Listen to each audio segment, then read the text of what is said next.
This episode of Beyond the Tube is proudly sponsored by Tubey Love, a mum-founded brand dedicated to supporting tube-fed children and their families with practical, thoughtfully designed products. Now part of the Independently You family. The range includes G-tube pads, NG and J pouches, tube clips, and more. Made to protect feeding tubes, make tube care easier, support sensory needs, and bring some fun with patterns kids will love. As a thank you to Beyond the Tube listeners, you can use the code BTT20 to receive 20% off any Tubey Love product or the full range of products on Independently You, valid until the 15th of March 2026. Visit independentlyu.com.au. Welcome back to Beyond the Tube. Today, we are so lucky to be joined by the amazing Maddie, who is the CEO of Little Dreamers Australia. If you haven't heard of Little Dreamers, in today's episode, we are going to unpack exactly who they are, how they got started, and why you need to get involved. Thanks for joining us, Maddie. I really feel so grateful to have you here with us today. Thank you. I'm so excited to be here. I would love it if you could start by telling us, what is Little Dreamers and how did you get started with it? Little Dreamers is Australia's leading nonprofit working with young carers and kids who grew up caring for a parent, a sibling who might have a chronic illness, mental illness, disability, substance dependency, or require care due to conditions related to aging. I started Little Dreamers 16 years ago. I founded it off the back of my own personal experience. So my brother, when he was very, very young, was diagnosed with a range of chronic health conditions, including encephalitis, epilepsy, asthma, and adrenal insufficiency and fibromyalgia. When I was 14, my mum was diagnosed with breast cancer. My caring responsibilities have shifted and changed over the years, but really found a gap in the healthcare system that never should have existed in the first place, where kids who provide unpaid care in their families, often without recognition, are also not supported. Absolutely. I came across Little Dreamers when I was searching for support for my two older kids, Kira and Asha. Kira's now 16, Asha 14. They have obviously been on this journey with Ezra, who is 4. It's definitely one of those things that, as a parent, and obviously for you when you were going through it with your brother to begin with, you go looking for these things and then you can't find them. So Yeah. to come across Little Dreamers was incredible. I found out that I was a young carer because I was Googling. It wasn't until after my mum got sick. So I was 14 years old and I was Googling what breast cancer meant. Nobody was really telling me anything about what was going on with my mum. They weren't really saying, they were saying big words like chemotherapy and operations and radiotherapy and things like that. And I was sitting there and no one was talking to me because I was a teenager and didn't need to know. But in reality, like, I'm the one, along with my dad, who is helping mum late at night when she comes home from chemotherapy, when she lost her hair and all that kind of stuff. I was on Dr. Google, which, I don't recommend, but I was on Dr. We've Google. all been there. We've all been there. Exactly. And it was a late night Googling session when I found out what a young carer was. And I'd been a young carer. My brother's 2.5 years younger than me. I've been pouring out his medicine since I was 6 years old. At that point, I had been a young carer for 8 years and no one had ever said anything to me. And it wasn't until I was on Google and came across a research report from a researcher over in the UK, until I've heard the term young carer. It's very common for young people and families to not know that there is extra support for siblings and young carers, and to kind of figure out how to find that in the same way that you did. Absolutely. How do you think, since creating Little Dreamers, things have changed in the young people carer support space? I think there's definitely a lot more support now. I mean, there's organizations like Little Dreamers, but there's also systems like the Carer Gateway that was launched 5 and a bit years ago now. And that's a federal government system with services for carers of all ages, including peer support, coaching, counselling, and emergency respite. We also have the Carers Recognition Act now. It was a federal government legislation that came in 2012, things like that. There is so much more that we need, though. At the moment, carer and young carer support is a bit of a postcode lottery. Like, it depends on where you live as to who your main service provider is, as to how much service you can get.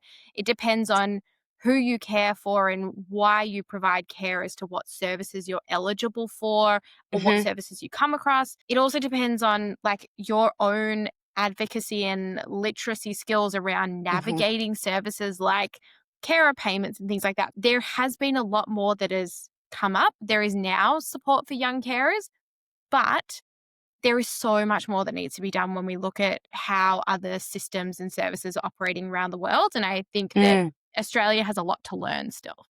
Yeah. How would someone define a young carer? Is it age? Is it just age based? Is like anyone under 18 is a young carer? We work up until the age of 25. We work from as young as 4 years old through to 25.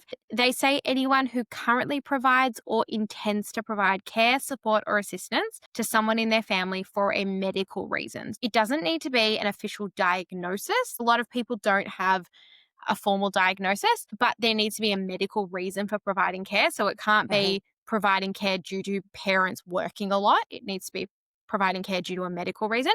Got it. But in saying that, what we look at is young people who currently provide care and who intend to provide care. So that's how you get that early intervention support and preventative support. You might have, say, a 6-year-old who cares for a parent who has MS, and that parent, their symptoms are not currently as severe as we know they will get with the degenerative nature of MS. So we can start supporting that young carer now, knowing that they currently might be providing more emotional support care. And then as their caring role changes and as they grow up, they might start providing more physical support. And so if we start providing early intervention support, that can really help with that early intervention nature. So currently provides or intends to provide care. Okay. That's enlightened me as to the definition as well, because I think in my head, I just thought kid, 18 and under, that's a kid, right? But yeah, it makes sense. Any sort of young person who is 25 or 4 to 25, obviously you're not going to have a 1-year-old providing support. They may indirectly, but not cognitively able to provide real support at that age. Well, it's quite young, isn't it, to be expected to provide care? 4 is really young, and we tend to see that more around the emotional support care. So if I look at some of the 4-year-olds that we support at Little Dreamers, it's a lot of a young person providing care for a parent with a mental illness. It might be going to get them cups of water and making sure that they're getting out of bed in the morning. It's a lot of that stuff that we don't really expect a 4-year-old to know or be conscious of doing, but they're doing it, and we're seeing the impact of that on very, very young kids around growth in mental illness, around significant anxiety and attachment to their parents and things like that, that goes beyond what you would see for a typical 4-year-old if they don't have caring responsibilities. It blows my mind that you know all of these characteristics that fit with a 4-year-old. I think that's incredible. But it also, on the other side of it, it's a bit sad that, these 4-year-olds are doing such grown-up things. Yeah, I think the thing that we forget around young carers is that they're doing things that most adults don't have to do until they become parents or until they start caring for their aging parents. And you think about a young person, anyone, 10 years old, 15-year-old, doing things that adults shouldn't have to or that adults don't have to do until they're much older. It's a very kind of stark difference between our young people taking on these responsibilities and those that aren't. And that goes to the emotional side of providing care, but also to the physical side. And young carers can do both. Yeah, absolutely. How do you find the, I guess, the support and understanding when you're working with schools or daycares or preschools, that kind of thing? I guess unis as well, potentially. I mean, so many schools still say, oh no, we don't have any young carers in our school. You sit there and you're thinking, well, I work with young carers in your school, so I know there are young carers in your school. We also know that there are 2 to 3 young carers in every single classroom across Australia. So the actual demographic information of the idea that you wouldn't have any young carers in your school, highly unlikely. There's still such a significant lack of awareness about young carers, about the number of young carers, about identifying young carers and things like that. There is so much work we still need to do. I think if you can find a really good teacher, a really good wellbeing coordinator, a great principal and things like that, it pays off in the long run, but finding that person is really hard. Yeah, I can imagine. Do you find it easier with high schools than primary schools? No, we actually find it easier with primary schools than high schools because often primary schools, they know the family more. Whereas in a I suppose high that school, connection. Yeah. yeah, but still the lack of awareness is across the board. It's unbelievable. I'm thinking about it in my own journey with Ezra and what we did. But we were pretty forthcoming and open with providing that information to both kids' schools so that they knew that this was what was going on at home. And that provides a whole other level of stress and requirements on their behalf. It's not like they just go to school, come home, and they can play outside or play on their devices or hang out with their friends. They're actually caring and assisting us with caring for Ezra, and particularly when he was so little and things were still so new for him in the medical space. We were quite open. I can imagine not everyone would be like that. They may not want to share their business. Maybe, they may be still struggling with what's going on with their sick child. They don't really feel like talking about it to school. Yeah, I mean, I'm very lucky. Similar to you and in your family, my mum was very forthcoming with my school when my brother was sick, but also when she was unwell, and basically called up the school and said, "This is the deal. My daughter has severe anxiety anyway. This is all the things that are going on in the home. Good luck. What kind of services Please and support?" support her. Exactly. What can you do to help her? Yeah. And my school was really good, but I know that there are a lot of examples where parents either, you're right, don't know what's going on in the home, are really overwhelmed, don't feel comfortable calling up the school, don't have a supportive school to provide that information to. Yes. It's also, if you've provided the information and that hasn't been received well, then you get, well, I'm not going to try that again. Also, when there are diagnoses in the family that are highly stigmatized, that can also impact it. And also, if you're caring for a parent, often the children will be so afraid of being removed from their family, which doesn't happen that often in Australia, but does happen overseas, that can also stop people from talking about it and asking for support as well. Yeah, that wouldn't have occurred to me, but totally makes sense why that would be a fear. And I get that. On the back of that, what do you see with the young carers that you work with regards to the impact it has on their friendships, on their own education, on their mental health? And I mean, obviously you can speak about this firsthand from your experience as well. Definitely social connection, social isolation is highly impacted by a young person's caring responsibility. It does depend on, once again, the diagnosis and the responsibility of providing care and things like that. But we see that a lot of young people struggle to make friends or struggle to keep friends because they either can't have their friends over to their house or they have to go home straight after school and don't have time to hang out with their friends either after school or on the weekend. We find that young people also feel like they can't really talk about what's going on at their home because their friends can't relate. We find that our programs that build social connections with other young people who also have care and responsibilities can be really great and create some really deep long-term friendships. We know that there's a high percentage of young carers that miss out on school every week and who don't finish their homework. Our latest survey that we just did with young carers, it works out to be something like 60% of young carers have missed at least a day of school every week. And so it's a really interesting kind of impact that has long term on your education. We know that a lot of young carers are unemployed. We have 47% of families in our recent survey said that they always or usually worry about money. We have a lot of families who are missing out on essentials because they need to pay for medical treatments and things like that. It really does have an impact on everything in your life, kind of every area of your life. Absolutely. 2 out of 3 young carers have a mental illness of their own. I am a walking poster child for that.